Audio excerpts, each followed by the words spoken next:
This is Richard Wolff from Democracy at Work, responding to another Ask Prof. Wolff question from our Patreon community.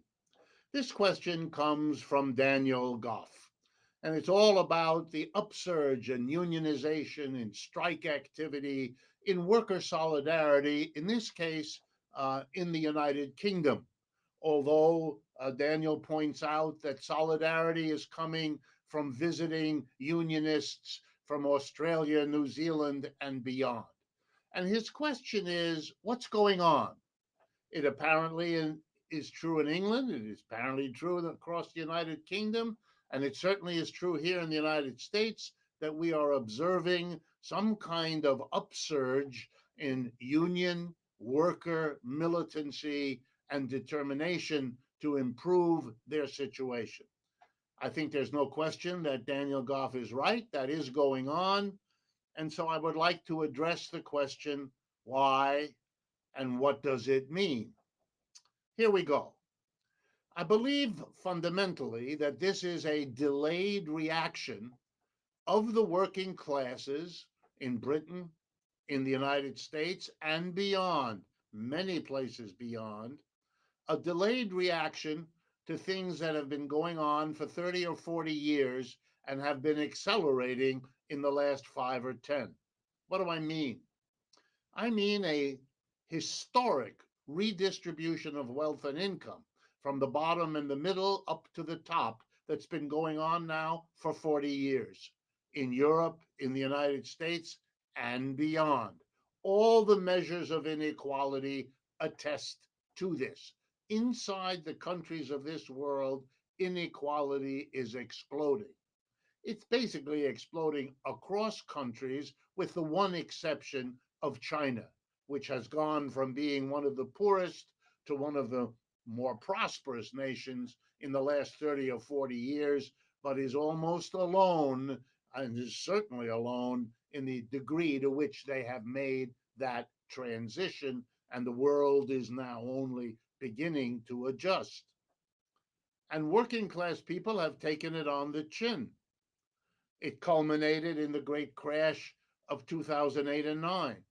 It culminated in the very poor preparation for and response to the COVID pandemic, especially in Europe and the United States. It culminated in the lack of preparation and ability to manage the economic crash that happened together with the COVID public health disaster. And now we're witnessing an inflation. It's too much. You've done too much to the working class in too short a time. And finally, after a few years of this, the working class is literally waking up, reacting. How do we see it? The drive to unionize in places that had resisted unionization for decades, strikes happening across the landscape of work. Socialism is back on the agenda, especially remarkable in the United States, that has devoted such an effort for the last 75 years to demonize socialism. And yet now socialism is electing its people to Congress, and socialism is clearly on the agenda, especially for younger people. And we've seen them in elections too. The French elections, legislative, in June of this year, bringing a newly unified left to an enormous increase in its social power. Elections in Australia, elections in Colombia, moving all in the same direction. Partly it was a delayed reaction, like it was, back in the 1930s. The crash came in October of 29, and the very powerful movements of response took several years to get going.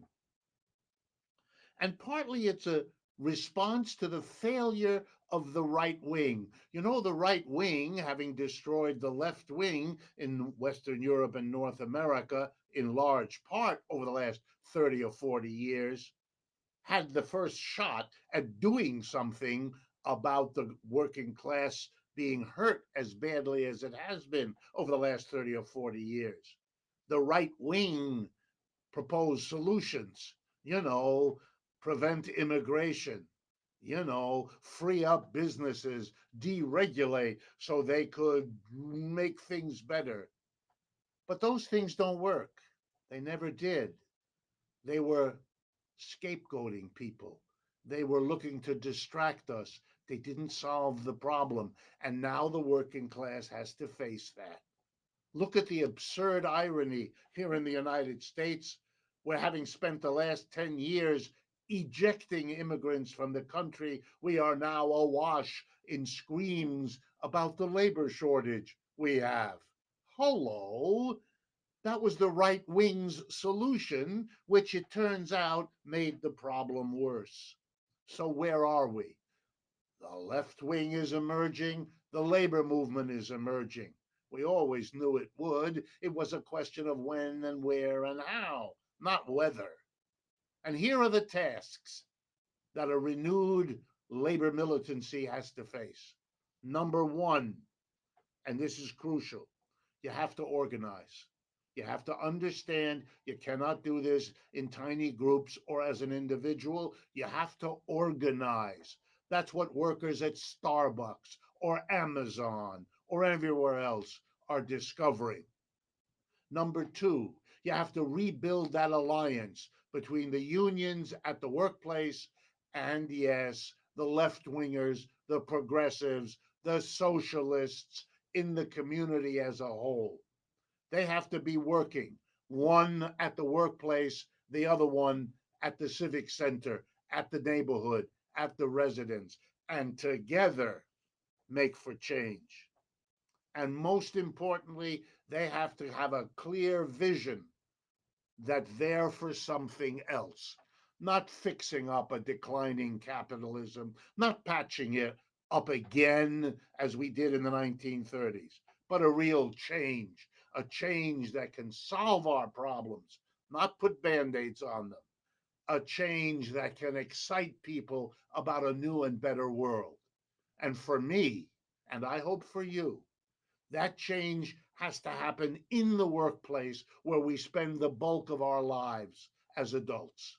It has to be democratized. It has to be changed into a community of equals instead of a hierarchical, employer dominated system that doesn't work anymore. The hope is that the upsurge of the labor movement will be a spark that rekindles and revives this kind of perspective. If you share some or all of what we are trying to say here, help us spread the word. Share this video with friends, neighbors, coworkers. Extend our reach. And of course, if you can help us with some of the finances that have to go into doing this kind of work, that will be enormously appreciated as well. Thank you.